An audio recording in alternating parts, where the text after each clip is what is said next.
In the period after Angelo Bruno's killing and the Philip Testa murder, New York's Genovese leadership called for a closed meeting to get a straight account of what happened and who authorized what.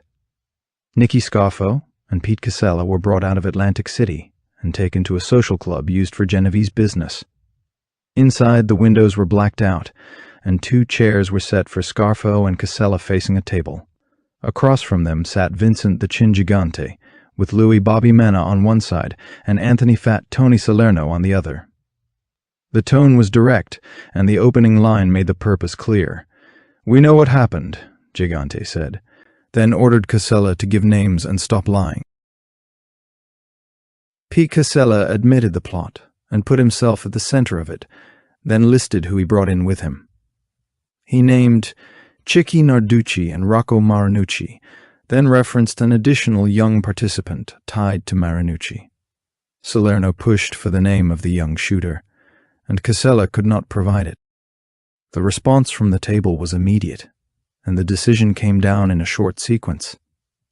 Gigante told Casella he was finished and ordered him to retire to Florida at once. He also banned Casella from returning to Philadelphia. The Chin added a final warning about keeping the meeting quiet, then had a Genovese soldier escort Casella out. After Casella was removed, Gigante turned to Scarfo and ended the uncertainty in one sentence. "I don't see anyone else here," Gigante said, "so that makes you the new boss." Scarfo stepped forward and greeted the 3 men in the customary way. Gigante, Louis Bobby Mena, and Anthony Fat Tony Salerno. Scarfo then returned to his seat with the outcome settled. The room had no extended debate, no second ballot, and no follow-up argument in the moment. Scarfo left the club as the new Philadelphia Atlantic City boss, with Genovese backing. And Genovese expectations attached to the promotion. The alignment with Genovese leadership and the commission was made clear at the same table. The trip ended with Scarfo returning to Atlantic City, with his status settled. The next phase started immediately. The transition moved from the meeting room to the street fast, and the next moves shifted to organization and control. That night, Scarfo and Philip Leonetti returned to the Georgia Avenue base and found their inner circle already waiting. Salvatore Chucky Molino was there. Lawrence Yogi Molino was there. Salvi Testa was there, and Frank Monti was there. Leonetti introduced Scarfo as the new boss, and the greeting was direct and physical, hugs and cheek kisses. The 5 of them went to Angeloni's for drinks, and Scarfo spoke in plain terms about pace and control. He said changes would come, but not all at once. He said the first moves had to be done carefully and in order. Over the following weeks, people came to Atlantic City to pledge loyalty, one group after another. Scarfo also went into Philadelphia to sit with captains left from the Bruno period and the Phil Testa period. The purpose was to set the hierarchy and settle who answered to whom. Scarfo named Chucky Merlino as underboss and named Frank Monte as consigliere. In the same stretch, Scarfo filled out the captain layer with Joseph Chicky Ciancaglini, Salvi Testa, Lawrence Yogi Merlino, and Philip Crazy Phil Leonetti. Alfred Freddy Izzi stayed on, already close to retirement. Once the structure was set, Scarfo made the payment rules clear across the city. The old habit of partial tribute and delayed money ended. Earners were told what they owed and when it was due, and the instructions were kept short. Some of the first corrections were designed to be visible to the underworld without long explanations.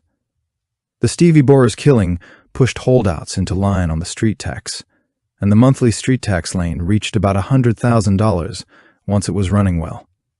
Gambling, loan sharking, and extortion stayed active at the same time, and on strong months, the total cash could reach around $500,000 or more. 3 weeks after the Calabrese killing, Scarfo shifted to an older earner from the prior era, Frankie Flowers D'Alfonso. D'Alfonso was not a Maid member, and he had earned major money with Angelo Bruno through legal and illegal ventures. When Scarfo became boss, he sent for D'Alfonso, and D'Alfonso did not come in. Scarfo gave Salvi Testa the instruction and kept it narrow. He told Testa to beat D'Alfonso, not kill him, and to make sure D'Alfonso understood the new rules and paid like everyone else. Salvi Testa and Gino Milano set up a meeting with D'Alfonso in the 9th Street Italian market area and moved to carry the order out. The early Scarfo structure put Chucky Merlino and Lawrence Merlino close to the center in two different ways. Chucky held the underboss slot and handled day-to-day enforcement decisions and money movement in South Philadelphia. Lawrence took a captain role as Scarfo filled out the new regime. Leonetti stayed close to both men in that first stretch and used them as key points of contact. The trust was real, but the work created constant exposure to mistakes and rumors. Every missing envelope, every loose comment, and every personal problem had a way of landing back at the top. The money lane showed that pressure early, even during the months when collections improved and cash asked. Leonetti picked up street tax money from Chucky Merlino and brought it back for counting, with Nicky Jr. present for the count. The routine was detailed and repetitive.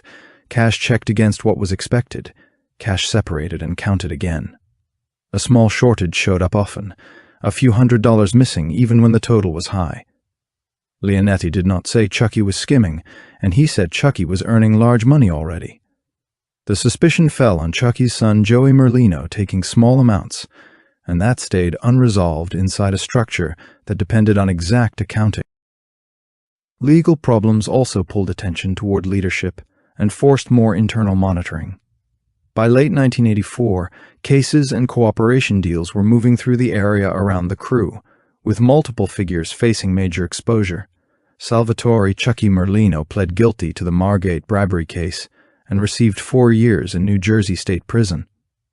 His lawyer filed an appeal, and Merlino stayed free on bail while that process moved. In the winter of 1985, Scarfo left for South Florida for almost 3 weeks, and Philip Leonetti and Lawrence Merlino went with him. They stayed at a condominium in Turnberry, spent days on the beach, and ate at restaurants at night. If you haven't already, please take a second to subscribe to the channel, and also don't forget to click on the notification bell so you'll be up to date on all videos released from the Everything Network.